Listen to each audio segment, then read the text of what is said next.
এটা পড়ার পরে হাত তুলে দোয়া করেন, যা দোয়া করবেন তাই পাবেন ইনশাআল্লাহ। এই দোয়াটা হচ্ছে দোয়া কবুলের অস্ত্র। ঘুম থেকে ওঠার পর যদি এই দোয়াটা করে দোয়া করেন ইনশাআল্লাহ দোয়া কবুল হয়ে যাবে ইনশাআল্লাহ। ফজরের নামাজের মিনিমাম আধা ঘন্টা আগে আমাদেরকে ওঠার অভ্যাস করতে হবে। এই যে ঘুমটা ভাঙলো, ভাঙার সাথে সাথে কি করব? ভাঙার সাথে সাথে আল্লাহ শুকরিয়া, আলহামদুলিল্লাহিল্লাযী আহইয়ানা বা'দামা আমাতানা ওয়া ইলাইহিন নুশুর। বাস, এই যে ইবাদত হয়ে গেল। এবার আপনি আরেকটা দোয়া পড়বেন, এটা শিখে নেন। আপনি পড়বেন লা ইলাহা ইল্লাল্লাহ ওয়াহদাহু লা শারীকা লাহু লাহুল মুলকু ওয়া লাহুল হামদ ওয়া হুয়া আলা কুল্লি শাইইন কাদির সুবহানাল্লাহ আলহামদুলিল্লাহ ওয়া লা ইলাহা ইল্লাল্লাহ ওয়াল্লাহু আকবার লা হাওলা ওয়া লা কুওয়াতা ইল্লা বিল্লাহ আল্লাহুম্মা ইগফিরলি। এটা পড়ার পরে হাত তুলে দোয়া করেন, যা দোয়া করবেন তাই পাবেন ইনশাআল্লাহ। এটা জানতেন? জানতেন না? তো এই দোয়াটা হচ্ছে দোয়া কবুলের অস্ত্র। ঘুম থেকে ওঠার পর যদি এই দোয়াটা করে দোয়া করেন ইনশাআল্লাহ দোয়া কবুল হয়ে যাবে ইনশাআল্লাহ। আমাদের জীবনে চাওয়া পাওয়ার কি অভাব আছে? প্রচুর চাওয়া পাওয়া। তো বৈধ চাওয়া পাওয়াগুলোকে পাওয়ার জন্য আল্লাহর সাথে সম্পর্ক করতে হয়, আর আল্লাহ পাকের সাথে সম্পর্কে কিছু ওসিলা মাধ্যম লাগে। এই দোয়াগুলো হলো মাধ্যম, আমলগুলো হচ্ছে মাধ্যম। তো আল্লাহ পাক যেমনটা বলেছেন, ফাযকুরুনি আযকুরকুম ওয়াশকুরুলি ওয়া লা তাকফুরুন, তোমরা আমাকে স্মরণ করো আমিও তোমাদেরকে স্মরণ করব। আল্লাহ পাক তো এভাবে বলেছেন, যখন একজন মানুষ মনে মনে আমাকে ডাকে আমিও মনে মনে ওকে স্মরণ করি। মনে করেন আপনি মনে মনে আল্লাহকে বলছেন, আল্লাহ আমি অসুস্থ, আমাকে শেফা দাও, বা আমার রিজিকের টেনশন আছে, আমার রিজিকের টেনশন দূর করে দাও, আল্লাহ আমাকে হেফাজত করো, আল্লাহ আমাকে দিনের জ্ঞান দাও, তোমার আনুগত্য করার তৌফিক দাও। যে মনে মনে আপনি আল্লাহকে ডাকছেন, নিঃসন্দেহে ওই মুহূর্তে আল্লাহ পাক আপনাকে স্মরণ করছে।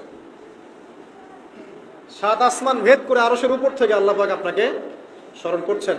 আল্লাহ পাক বলছেন, যখন একজন মানুষ জনসমুখে আল্লাহকে স্মরণ করে, যেমন আমরা এখন করছি, জনসমুখে সবার সামনে আল্লাহর কথা আলোচনা করছি, আল্লাহ পাক বলছেন আমিও তখন এর চেয়ে অনেক উত্তম জনসমাবেশে ওই বান্দাদের কথা স্মরণ করি। এই মুহূর্তে আল্লাহ পাক আমাদের কথা স্মরণ করছেন। আমাদের কোনো ফিলিংস আছে? আল্লাহর কথা, আল্লাহ আমাদের কথা স্মরণ করছেন। ওই যে যুবক ছেলে বসে বসে ফোন টিপছে, কোনো ফিলিংস আছে? মানে মনস্তাত্ত্বিকভাবে অন্তরে যখন নূর থাকে না, পাপ করতে করতে যখন অন্তরটা কলুষিত হয়ে যায়, কোনো ফিলিংস কাজ করে না। খুন করবে, কোনো ফিলিংস নাই। সুদ খাচ্ছে, কোনো ফিলিংস নাই। জেনা করছে ডেইলি, কোনো ফিলিংস নাই। দেখবেন ঘুষ নিচ্ছে, দুর্নীতি করছে, মানুষের সম্পদ আত্মসাৎ করছে, যাররা পরিমাণ ফিলিংসও নাই যে আমি একটা পাপ করছি। কখন এরকম হয় জানেন? যখন এক কথায়, যখন মানুষ পাপ করতে করতে করতে করতে, এই যে কলব বলে একটা কথা আছে, এই কলবের উপরে কালো কুৎসিত একটা মরিচা পড়ে যায়, তখন আর ফিলিংস কাজ করে না।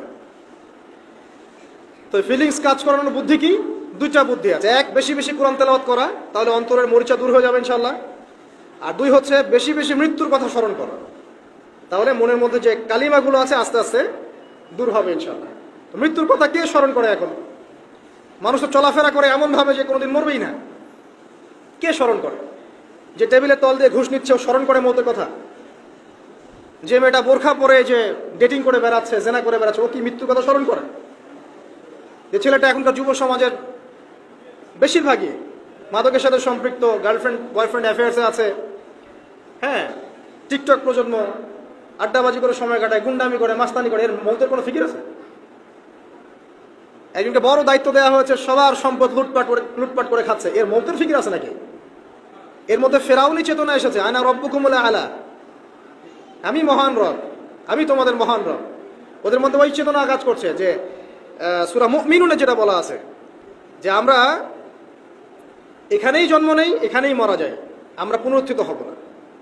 ইন হিয়া ইল্লা হায়াতুনা দুনিয়া নামুতু ওয়া নাহয়া ওয়া মা নাহনু বিমাবউসিন, আমরা এই দুনিয়াতেই বাঁচি, দুনিয়াতেই মরি, আমাদের কোনো পুনরুত্থানের কিছু নাই। এদের চেতনা এমন।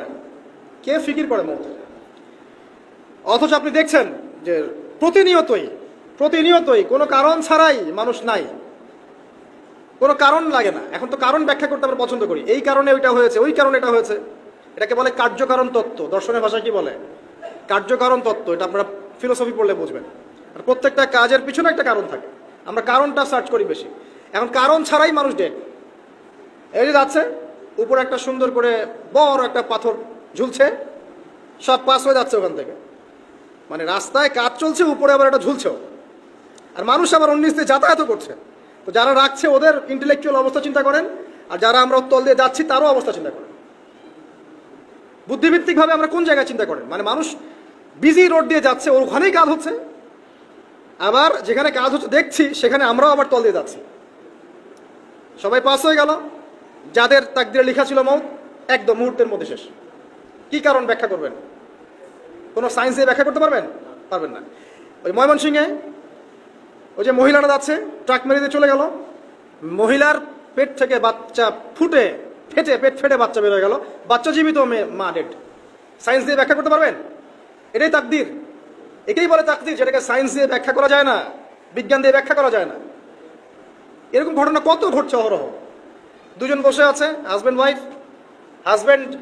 হাজব্যান্ডের যাওয়ার কথা, হাজব্যান্ড ওয়াইফের গাড়িতে বসছে আর ওয়াইফ হাজব্যান্ডের গাড়ি ড্রাইভ করছে।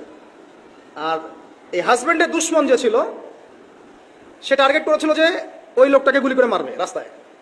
যেহেতু ওয়াইফ হাজব্যান্ডের গাড়ি ড্রাইভ করছে, রাস্তায় ওয়াইফ ডেড, হাজব্যান্ড জীবিত। তাকদির। তো তাকদিরকে কি আপনি এই ভাগ্যটা কি আপনি সায়েন্স দিয়ে ব্যাখ্যা করতে পারবেন? সম্ভব?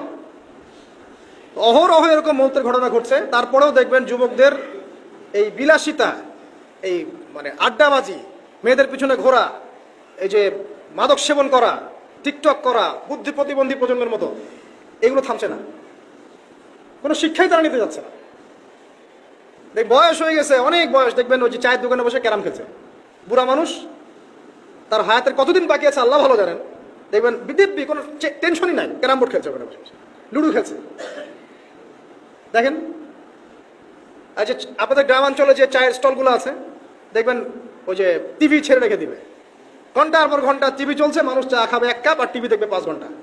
ওর যে হায়াতের কোনো মূল্যই তার কাছে নাই। আল্লাহ পাক তাকে একটা সময় দিয়ে পাঠিয়েছেন, কোনো ফিলিংসই নাই। অথচ মানুষ প্রতিদিন, দিনে রাতে, প্রত্যেক দিন মানুষ অহরহ মারা যাচ্ছে। যাদের ভিতরে মৌতের চিন্তা আছে তারা কিন্তু পাপ কম করলেও ফিরে আসে আল্লাহর দিকে, কারণ তাদের প্রতি মৌতের ফিকির আছে। আর যাদের মৃত্যুর কোনো চিন্তা নাই, তারা এই রাজনীতি বলেন, অর্থনীতি বলেন, সমাজনীতি বলেন, আর এই পরিবার আর ধর্ম বলেন, সমস্ত ক্ষেত্রে পাপ করে বেড়াবে, কোনো ফিকির নেই। আল্লাহ পাক আমাদেরকে মৌতের ফিকির করার তৌফিক দান করুন এবং পরকালের জীবনটাকে আসল জেনে দুনিয়ার কাজগুলো করার তৌফিক আল্লাহ পাক দান করুন।